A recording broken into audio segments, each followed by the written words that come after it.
2000년대 들어서는 이제 락의 몰락기가 시작된다고 해도 무방한데, 뭐 이전과 90년대부터도 이미 몰락은 하고 있었는데 이 전까지는 공존에 가까웠다면 이후부터는 확연히 쇠락기를 걷기 시작합니다. 우선 힙합, 소울, R&B 뮤지션들의 강세가 어마어마해지면서 음악을 소비하던 대중들에게서 이제 락이 나이 있는 아재들의 음악이거나 또는 매니악한 장르가 돼버리고, 특히 메탈이 완전히 심하게 치이게 됩니다. 그래도 2000년대까지는 락신의 위기에도 불구하고 돌파구를 마련하기 위해서 여러 장르와 혼합이 되기 시작했어요. 힙합의 비트, 그 다음에 래핑인과 만나서 뭐 끔찍한 혼종이 될 줄 알았는데 하드코어랑 랩메탈 등의 장르가 되면서 콘이나 뭐 RATM, 림프 비즈킷이라는 이제 시대에 걸맞는 밴드를 등장시키기도 했고, 강력한 락 사운드 기반이 이제 노골적인 일렉트릭 사운드, 그 다음에 랩, 그리고 DJ 스킬 등을 잘 버무린 링킨 파크가 데이트를 칩니다. 그리고 팝펑크, 팝락이 좋은 성적을 거두기도 했는데 마룬5나 그 다음에 블링크 182 그리고 에이브릴 라빈 등이 이제 밴드 사운드, 락 사운드를 이어줬고, 그 다음에 이제 포스트 그라운드 장르의 푸파이터즈, 크리드, 얼터 브릿지, 니켈백 등이 이제 왕성히 활동하기는 했는데 이제 메인스트림에 자리 잡았다고는 말하기는 좀 어려운 시기이기는 해요. 한국은 이제 2000년대를 시작으로 아이돌 문화가 본격적으로 자리를 잡기 시작합니다. 솔로 가수들의 모습은 거의 보기 힘들고 보이그룹 또는 뭐 걸그룹으로 데뷔를 하는 게 통상적이었고, 이때는 락이나 밴드라는 장르는 거의 힘을 못 쓰기 시작하죠. 뭐 특수한 상황이 좀 있긴 있었는데 그 서태지 앨범 6집이 하드코어 메탈을 표방하면서 등장했거든요. 근데 이게 팬덤 문화의 이제 무서움을 보여주면서 어마어마한 성적을 좀 거두었죠. 서태지의 음악적 뿌리가 시나이인 건 다들 아실 거예요. 서태지와 아이들 앨범도 락의 향기가 진하게 있었고, 본격적으로 솔로 앨범부터는 아예 밴드 체제 음악만 했었으니까요. 그래도 뭐 이래나 저래나 막 락밴드들, 특히 인디씬들이 명맥을 이어가려고 진짜 노력했어요. 90년대에 설명했던 것처럼 인디밴드들의 몇 곡이 이 노래방 문화에서 터지고 영화에도 삽입되고 하면서 계속 홍대 인디씬이 주목을 받고 있었거든요. 거기다가 서태지의 이제 울트라매니아가 대중적으로 좀 침투가 됐고, 그 다음에 2002년 월드컵에서 거리 응원 문화의 이제 YB랑 레이지본 등의 노래가 전국민송이 되면서 특히 YB가 제대로 혜택을 받습니다. 여기서. 그래서 조금 후의 일이긴 한데 후에 이제 국민 밴드로 등극하게 되는 거죠. 이게 밴드 사운드가 주는 현장감이 이 월드컵의 거리 응원 문화하고 거기다가 뭐 한국 팀의 성적이랑 막 케미스트리가 막 터지니까 방송국 쪽에서도 그래 이게 락이지 막 하면서 이제 방송국 수면 아래 웅크리고 있던 락키드들, 이제 그 PD들이 힘을 내기 시작합니다. 여러 방송에서 막 갑자기 뭐 소개도 되고, 그리고 이제 또 MBC의 이제 음악 방송에서 이제 인디 밴드 문화를 알리고자 이제 밴드들을 꾸준하게 소개하기도 했었어요. 그런데 2005년 7월 30일에 그나마 진짜 남아있던 인디씬의 명줄을 끊는 사건이 발생하고 마는데, 일명 카우치 사태로 이 사건 이후로 공중파를 포함한 모든 방송사에서 인디씬의 출연을 중식시켜버리고 마는 초유의 사태가 발생합니다. 이 이후로 한동안 방송가에서 인디밴드는 완전히 사장됐어요. 뭐 볼 수가 없었어요. 거기다가 이후에 이제 홍대 인디씬도 빠르게 막 일렉이나 힙합 클럽으로 변모하게 되고 이제 점점 설 자리를 잃어가게 되는 거죠. 2010년 이후에는 알고 계시다시피 상업권 차트에서 락밴드를 찾는 거는 굉장히 힘든 시기가 됐죠. 물론 몇몇 밴드는 뭐 90년대 이후부터 지속적인 이제 활동을 통해서 좋은 성적을 거두기는 했는데, 뮤즈나 뭐 마르5, 그다음에 성적을 거두었던 밴드로 본다면 뭐 이매진 드래곤스, 그리고 뭐 콜드플레이 등 몇 밴드를 제외한다면 상업적으로 폭발시킨 밴드는 거의 없다고 해도 무방합니다.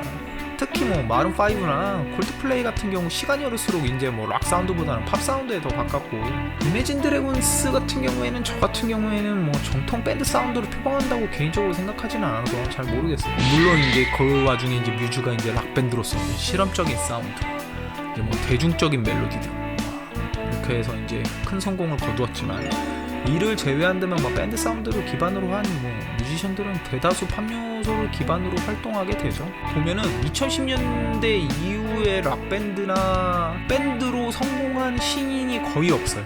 제 기억으로는 그렇습니다. 다만 이제 2010년 후반부터 이제 조금씩 이제 밴드 음악이나 락 사운드가 다시금 살아나고 있는 듯한 흐름을 보이고 있는 것 같기는 해요. 근래 계속 힙합이 완전히 차트를 점령하고 있으니까 오히려 이제 락 사운드가 좀 신선해지면서 힘을 좀 받고 있는 것이 아닌가라는 생각이 들고 있습니다. 2000년대부터 시작된 아이돌의 강세가 2010년부터는 완전히 아이돌의 시대가 됩니다. K-팝이 국내뿐만 아니라 전 세계적인 인기를 얻으면서 대부분의 차트는 아이돌의 곡으로 도배되고 그 외에 내공 있는 가수들의 곡이 인기를 얻는 상황이 되죠. 이 와중에 밴드 음악의 인공호흡을 위해 이런저런 활동을 하긴 하는데 현 시점에서 완전히 매니악한 문화가 돼버린 것이 현실이에요. 가끔 방송이나 SNS 또는 유튜브를 통해 입소문으로 이름이 알려지기는 하는데 그게 다인 거죠. 물론 여러 방송 매체는 밴드 음악을 선보이기 위해서 노력을 하긴 했어요. 먼저 2011년 KBS에서 탑밴드라는 오디션 프로그램을 통해서 시즌1의 경우 보석 같은 밴드들이 많이 나왔지만 1년 뒤 시즌2에서는 참가 기준이 낮아지면서 기존에 활동하고 있던 인디밴드들이 참여할 수 있었는데 그게 오히려 이도저도 아닌 프로그램을 만들어버린 거라고 개인적으로 생각하고 있습니다. 그리고 YB가 프론트맨으로 나선 엠넷의 밴드의 시대라는 프로그램은 기조 자체가 밴드 문화 부흥을 위해서였거든요.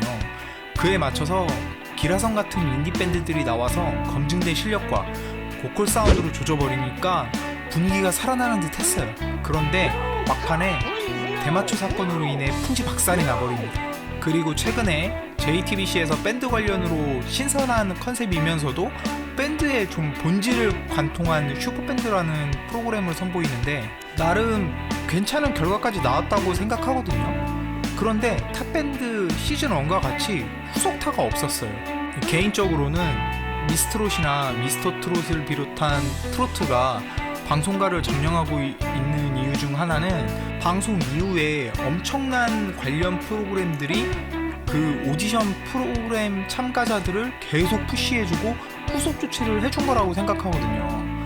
물론 자본이 움직이니까 관련 프로그램들이 나올 수 있었던 게 가장 큰 이유이긴 하지만 국내 굴지의 뮤지션들이 모인 슈퍼밴드 참가자들을 계속 이용하거나 노출시킬 수 없었던 것이 가장 큰 문제라고 생각했어요. 중간중간 최고의 인기를 유지하던 무한도전 가요제를 통해서 YB, 노브레인, 장기화와 얼굴들, 장미여관, 혁오 등의 밴드들이 나왔는데 최고의 수혜는 혁오가 가져왔다 정도로 그쳤고 기획사로 보면 FNC에서 00년대 복부 아이돌들이 너무 많이 나오니까 그걸 한번 뒤튼 FT 아일랜드라는 아이돌 밴드를 시작으로 CN블루, AOA, 엠플라잉 등 밴드 시스템을 계속 이용해서 성과가 나긴 했는데 이게 밴드 문화 부흥으로까지는 이어지지 못한 게 사실입니다.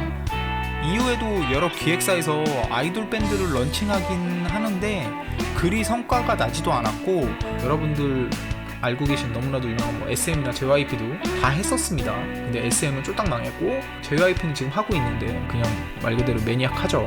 여담으로 오디션 프로그램의 전성기를 알린 슈퍼스타 K를 통해 여러 가수들이 배출됐는데 현 시점에서 최고의 아웃풋은 밴드인 버스커버스커인 건 흥미로운 사실이지 않나요? 그리고 요즘 싱어게인을 굉장히 열심히 보고 있는데 29호, 30호 격렬하게 응원합니다. 29호 분이야 워낙 인디씬에서 유명한 분이시고 원래 알고 있었던 분이긴 한데 30호는 몰랐다가 최근 그 경연곡이었던 치리치리뱅뱅 보고 이 사람의 근본은 밴드구나 라는 걸 알았고요. 그리고서 좀 찾아보니까 역시나 밴드에 뿌리를 두고 있는 그런 분이셨어요. 30호 개인적으로는 29호, 30호 그리고 63호 응원합니다. 세 분. 제가 봤을 때는 세 분이 결승 올라가지 않을까. 자, 그러면은 간단하게 좀 짚고 넘어가려고 했는데 생각보다 분량이 되게 많아져서 앞서 말씀드린 것과 같이 최대한 밴드 음악 중심으로 제가 알고 있는 걸 공유하려고 했고요. 누락이나 잘못된 부분이 있다면 추후 AS 영상으로 한번 딥하게 만들어 보겠습니다. 다음 영상에서는 이제 본격적으로 악기 선택부터 밴드 결성까지 그리고 합주하는 내용까지 하나씩 알아보도록 하겠습니다. 오늘 영상 봐주셔서 감사합니다.